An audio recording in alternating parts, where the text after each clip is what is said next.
A plus from the mighty Hieroglyphic crew. Souls of Mischief. Volume 2 coming soon. Hieroglyphics Imperium Records. Hey, Jenny was a way before she ever met me. Now she wanna go steady, saying, "Oh, you don't respect me." Mind you, all the while she gently massaged my giving the eye when she. Peace, everybody. Let's see. Spacio, mami, don't twisted on the eight. Twisted to my favorite tunes. Yeah, I am squint in the Red Sea, even if it's old Betsy. Subculture movement. Salute. Sub C reality. Another dope style. Flossing for smiles. Maurice. Son Allah. Peace. Tribero Gigolo. Peace.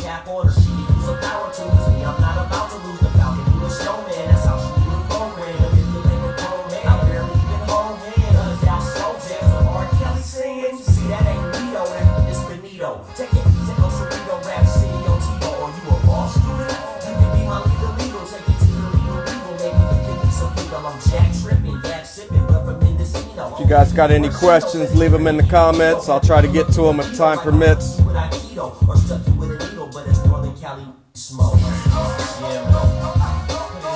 Alright, speaks up. Peace.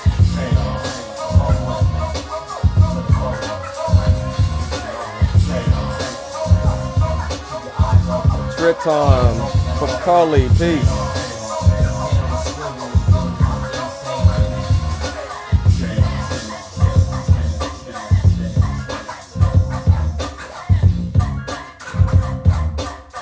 My guest tonight will be A plus from Souls of Mischief, and he is joining us now.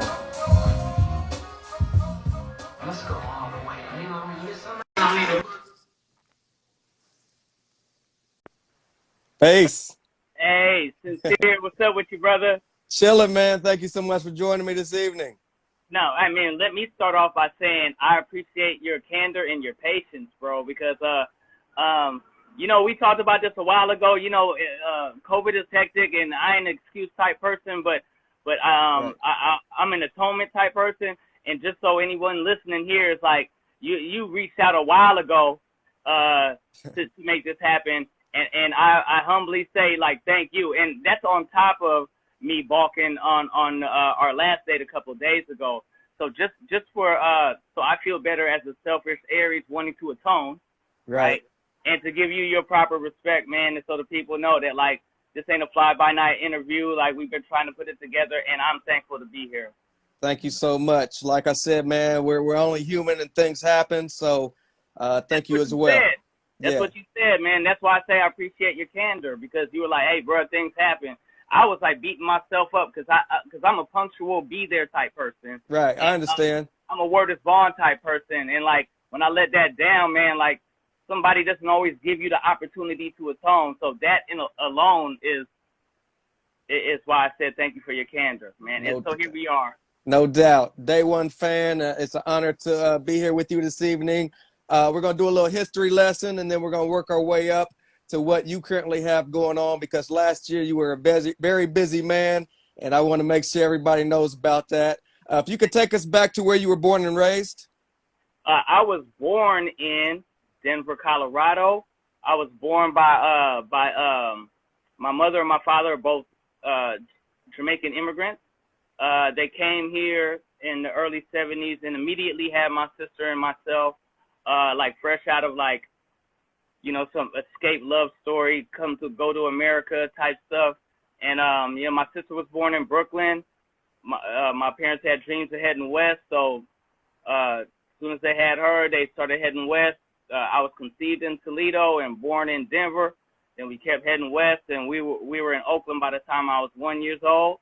And I bounced around a lot, back and forth from, you know, I lived in Hayward. I lived in Walnut Creek. This is all Northern Cali stuff. I lived in Oakland a few different times. I actually moved to Jamaica for quite a few months before I ended up in Oakland, California when I was 5 years old. And I actually went back to Denver before my parents moved back to Denver for some oddball reason. And I ended up in Oakland, California when I was 5 and a half, 6, something like that.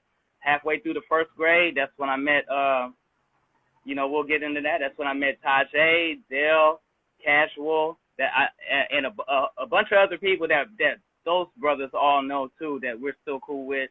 But that's my short version of how I got here. Can you take us back to a day in the life of A+ as a teenager growing up in Oakland? A day in the life of A+ as a teenager in Oakland. Well, first off, like being the Jamaican on the block, the neighborhood I grew up in was like it was a predominantly black neighborhood in East Oakland, and it was kind of like it, for lack of a better way to explain it, it was kind of like first time home black people neighborhood. You know, like they had a few other neighborhoods that people who where black people were more well off, like the Grass Valley area or the, you know, Montclair Skyline, whatever. But where we lived it was kind of like, you know, I didn't know this till later, but it was kind of like the first time home type neighborhood for black people. So I grew up in a very black East Oakland black environment, and so to get to your question, we were the different family on the block. You know what I'm saying? Being the Jamaicans, it was just different. My household was different. When you started going to your friends' houses when you were young, people, you know, I go to theirs and be like, oh shit, and they come to mine and be like, oh shit, you know what I mean? Like, but we're all in East Oakland on the same block. So that was kind of like me my whole life growing up in East Oakland. I was always a little different. Like, and I don't mean that in a negative way. I mean, because at the end of the day, we were still all together. But like, you know, let's call a Jamaican a Jamaican, man. Like I was a little different, and everybody knew that from the beginning. Right. And that's just how it's been. I didn't know that until later because my makeup doesn't, you know, I didn't look at people like you're different than me. You know, the Jamaican household is raised a little different. So I didn't realize I was different until probably around like 16, 17. I was always like, oh man, you know, we out here. Everybody got something. You know, right. We all got our quirks. Like, you know, I just didn't understand it, but I always had some level of protection somehow. Like, for instance, when I first came to East Oakland, like, it was like all eyes on me in the class and this weirdo new dude and this one dude, Terry Kennedy, who like everybody,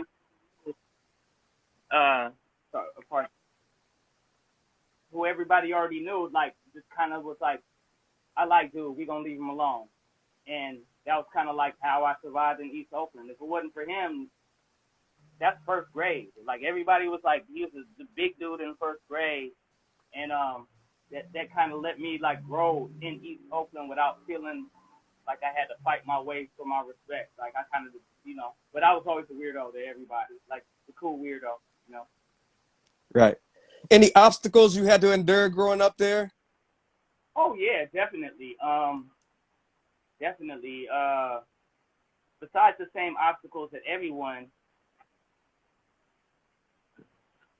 I'm gonna turn my text down. I don't know if you can hear those. I mean, yeah, growing up there was we all had to go through stuff. It was kind of all cool until the crack shit happened, and that kind of changed life for everyone, regardless of me of being Jamaican or any of that. You know, like, that just kind of changed life where we live, and that was probably the biggest thing as a youngster, was adapting to that. Like, you know, I had a step family by that time. My brother was a street dude, and so I had that covered. But it was just, you know, it always felt like unnecessary to me, you know. But I was young and didn't really understand. So the biggest thing was adapting to, as a youngster, was adapting to that change in our environment. And hip hop was what we used. You know, right. that pretty much was the conduit and what lifted us up and kept our focus through, you know, when you're kids, you're like, this is just how life is. But I never really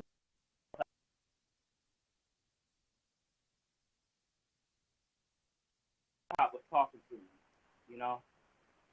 Right. I think your screen's kind of chopping up. Is your Yeah, Wi-Fi on? let me on. But oftentimes my cell service is better than my Wi-Fi where I am, so I can Okay. try that out. I think we're Should I good at just the move moment. this moment? Okay. Let's just see what happens. Let's check it out. Sin-seer. Yes, sir. Is it better or worse? It's good at the moment. It's pretty good at the moment. Okay, let me know. We're gonna do this test experiment with me using cell service. If it doesn't work, I'll switch back. Okay. Bear with me, brother. No doubt. Some of your earliest memories of hip hop, before you got into hip hop. Some of your earlier influences that you were listening to before you got into hip hop. Before I got into hip hop, so that's interesting, and it really always goes back to being the son of Jamaican immigrants. When my parents came to America, they were already musical people. Like my mother is a musical person in my family. She, she's really the one, right? She learned 5 languages. She taught herself to play the guitar and the piano. She sings like an angel, all of that. But she had to get out of Jamaica for that to really like be a part of her passion. So when her and my father came to America, they were fascinated by all the music they had access to at that point. Because when you're living in Jamaica, reggae is just starting, ska's the shit, and basically American R&B and Jamaican R&B remix and ska was pretty much what you listened to as a young person at the time when my parents, right before they left Jamaica, that was their mindset. So when they came to America, they were like, oh, music. And they were like, oh, funk, country, jazz, bluegrass, classical. Like they just they bugged out. And so growing up in that household, my sister and I, we absorbed their new fascination with music, and they didn't have a style. They just like everything was new to them musically, and so I grew up under those kind of musical influences. So I mean, I really listened to everything. Like one of my favorite records of all time is one of Grace Slick's solo albums. I think she only made a couple, but it was like I remember being 4 years old in Walnut Creek, and asking my mother to play that album over and over. I think it's called Dream. Okay. It's great, from Jefferson Airplane, Jefferson Starship, and that album just spoke to me as a 4-year-old. Also, there's this album by this prog rock or however you want to classify them group called Yes, and I remember when they had lyric sheets in the vinyl back then, and in a Jamaican household, basically I wasn't in school yet, but my sister was, and so when she came home, I learned everything she learned at school. So by the time she's 3 years older than me, so by the time I was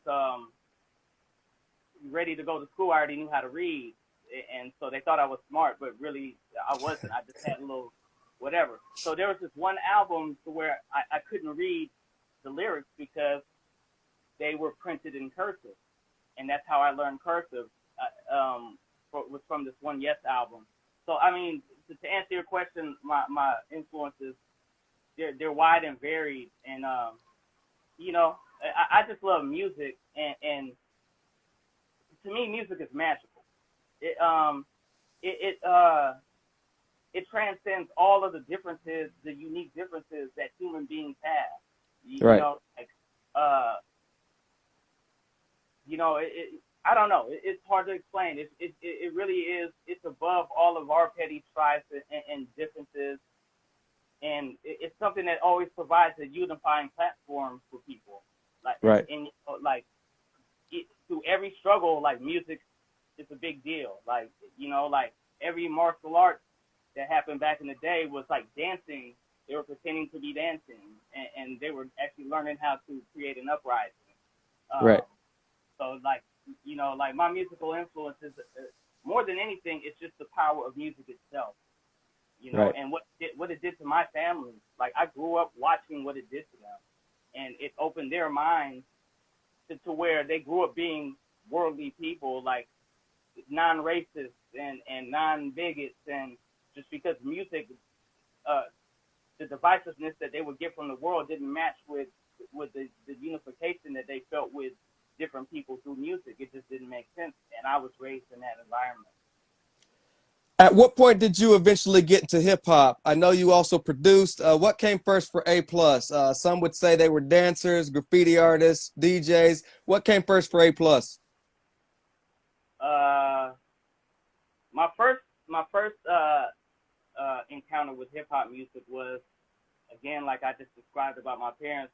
My dad was like, "Yo, there's this kind of music I think you would really get into." Talking to me and my sister, and he's like, "It's like different. It's like da da da da da." And mind you, like, they lived in New York already, and they were like, you know, in Brooklyn around the time, like, you know, in the early '70s and shit. So they were already kind of primed a little bit to even understand some hip hop. So when Rapper's Delight came out in 1979, my dad was like, "Son, daughter, you're gonna love this song. It's like saying poems over funky beats." So he said something like that, and that was my first encounter with hip hop, and I was in love with it since then. From that day forward, I was like enamored by the whole shit. And then when I heard The Message in '82. By that time, yeah, I was just trying to find any hip hop I could, and, like, you know, the older cats around me would be the source of a lot of this stuff. And when I heard The Message, that just turned me out, man. I was like, it was just so much of a potent song to hear a song emote that much, in a way never heard before. It just kind of turned me out, man. And that's when I decided, like, everyone who knows me, and I was like 8 years old. I was like, I'm gonna be a rap star. Like, that was it. Like, that was it for me. I was done. We all seen the Till Infinity doc, and it pretty much describes your relationship and how you met everybody. For those who haven't seen it and don't know how the Hieroglyphic crew came about, can you tell me the beginning stages of who you first met to get to where you are now? Yes, sir. Peace to the Hiero. That's my family. Yeah, you know, brotherhood. You know, like, no matter what. So I came to Oakland. I came back to Oakland in the first grade, after bouncing around as I described earlier, and basically I never left Oakland until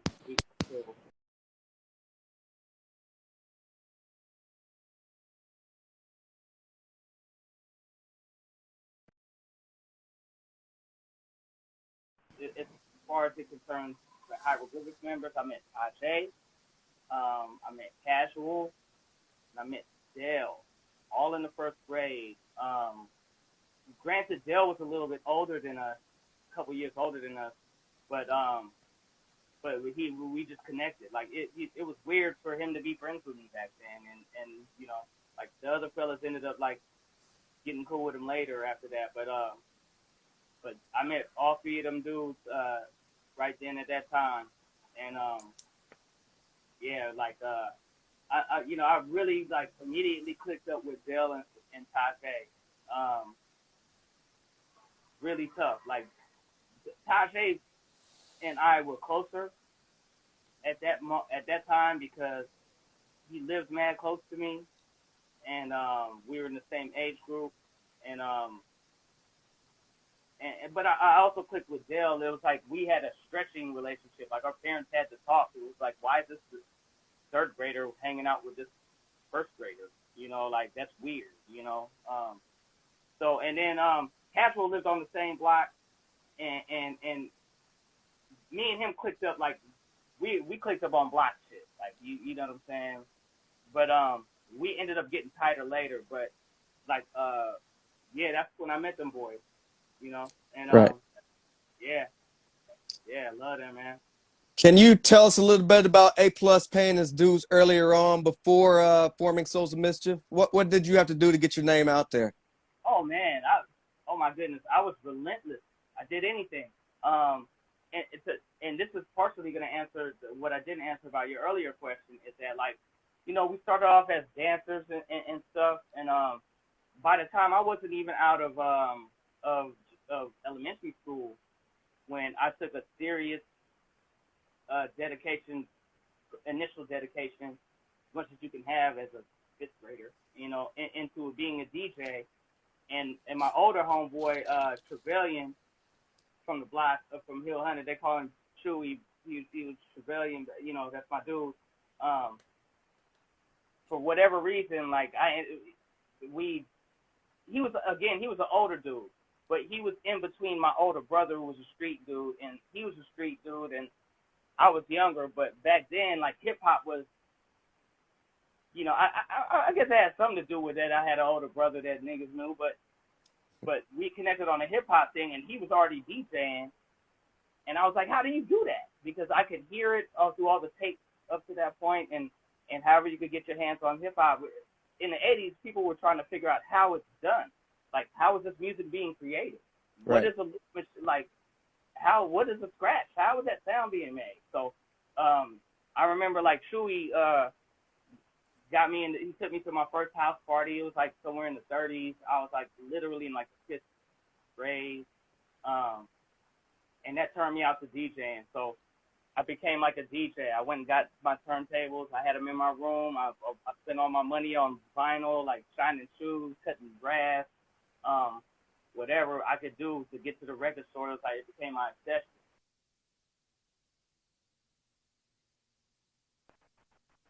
I was never really good at the graphic art. Like people like Dell and Casual were better at that. So I just stuck to the DJ shit. That led me to the production stuff that happened around like 87. I made my first beat on like a Dr. Rhythm, hanging around with Dell and his group and stuff. And I was Dell's younger partner that he took everywhere with him. Like, me and Dell was inseparable, but I was like his younger partner. He's like, nah, he with me, And when they would like take breaks, I would go fuck with the Dr. Rhythm and try to figure out how to do this shit. So for me, it went from DJing to production. I started rapping in 82. And me and Tajay was a group mad early, but we were, I always like to say we were dumb DMC. You know what I mean? Like, we sounded exactly like the people that we listened to at that time. Like, but we were dope because like nobody else rapped. But I didn't really get good at rapping until like 87 or whatever. But before then, I was already DJing. I was already. So hopefully that answers a little bit. Definitely. I'm kind of a tangent-like person. People who know me know this. It's all good. Take us back to formulation of Souls of Mischief. You knew so many guys. What was it about you, 4 guys that linked up and decided to form a crew? Well, that's a good question. It was more of a sequential, organic type happening. It wasn't like one of those days where we gonna make a crew. It really started from me and Tajay back in the 80s, like sitting writing raps. Like when people looked at you like, look at them dumbass niggas over there writing raps. Niggas. Like, when you love something, you're like, I don't care. We're doing, they don't understand, that kind of shit. So it was really just me and Tajay, man. Me and Tajay were a group already, and I was already friends with Dell, and Dell was into hip hop too, but he started taking hip hop serious at a certain time after we were already friends. So our friendship wasn't predicated on our love for hip hop at the time. But when he started really doing it, and like he was born with plugs, and like in '86 he was playing songs, and I'd hear them shit and be like, how are you making these songs that we're hearing that we don't know how to make? And me and Tajay were already clicked up at that time, and Dell knew Tajay knew Dell, but they weren't really buddies like that, and I'm just keeping it a buck. They were like, they knew each other through me, But me and Tajay were really this close, and me and Dale were really this close. So when Dale started actually making songs, I was like, show us. How are you doing it? And he was like, okay, you know what I mean? And me and Tajay were already a group. So me and Tajay ended up being, because we were dope actually, ended up being like Dale's subgroup. And so we were just along for the, you know, kind of just soaking how to do it. And, you know, a lot happened from there. Searching, Ice Cube, you know, then Casual came back in the fold. And, oh, so to go back to your question about Souls of Mischief, later on, mad years later, we met Opio through Casual. You know, like he was Casual boy, but he was kind of like, as far as the hip hop, he was fringe. He wasn't in Casual group, but I thought he was dope. So I hollered at Casual about, like, you know, like you're not in your group, like, you know what I'm saying? And back then, like, the hip hop club was like the small misunderstood elite. So like, if you met somebody else into it, you're like, oh, you too? Like, oh, Right. shit. Like, what do you got? What are you into? It was like so burgeoning and brand new at the time, you know. And so when I heard Opio rap, I was like, why is Cash not fucking with you like that? He was like, no, you know, this is my boy. And I was like, then I talked to Cash. I was like, man, can we have, bro? And Cash was like, word up, man. And so that's how Opio got down with us. And then, you know, a few years later, especially somebody that went to middle school with Tajay, that lived around the corner from Dell, and just started being around. You know what I'm saying? And same thing again. I was like, bro, man, you love this hip hop shit. Like, what's the rap? And when I heard him rap, I was like, come on, bro, come fuck with us, bro. You know what I'm saying? Right. That's pretty much how it happened, man. Like, it's hard for me to tell this story without sounding like I'm embellishing. You know, but it's just how it happened. You know, like, it was just that, like, it was one of those things to where when you meet people that are so passionate about something, that becomes the link. You know what I mean? Like, right. Because you got to remember, since I was 8 years old, I was like, I'm gonna do this. Right. So these other fellas, they weren't as serious about it, because not to say that they didn't love it as much, just that it wasn't a thing to be serious about. But I was dead ass serious about it, and it was fun to be around other people who enjoyed that little classic culture of hip hop at the time. And right. you know. Were you around earlier on during the recording of Dell's debut album, I Wish My Brother George Was Here? Yeah. Well, not for the recording of it, because we were all in high school, and Dell was older than us. So he went and recorded in L.A. with Cube and Pooh and all the rest of them. Like, it's a whole big old, you know, clique, like street knowledge to everybody, you know. And we would go down there, but it's not so much that we were involved in the recording process. We were still like their little homies that, like, I mean, Jinx knew me and Tajay, and you know, Dre and Easy and them, they knew us, but they knew us as like kid rappers that, like, you know, I mean, we almost got a record deal with Ruthless back in the day, like, yeah. You know, but by the time Dell got us deal with Cube had left NWA, and Jinx was, you know, that, like, so we was just rocking with Dell still, and at that time we were looked at as Dell little homies, so we weren't involved in any of the actual.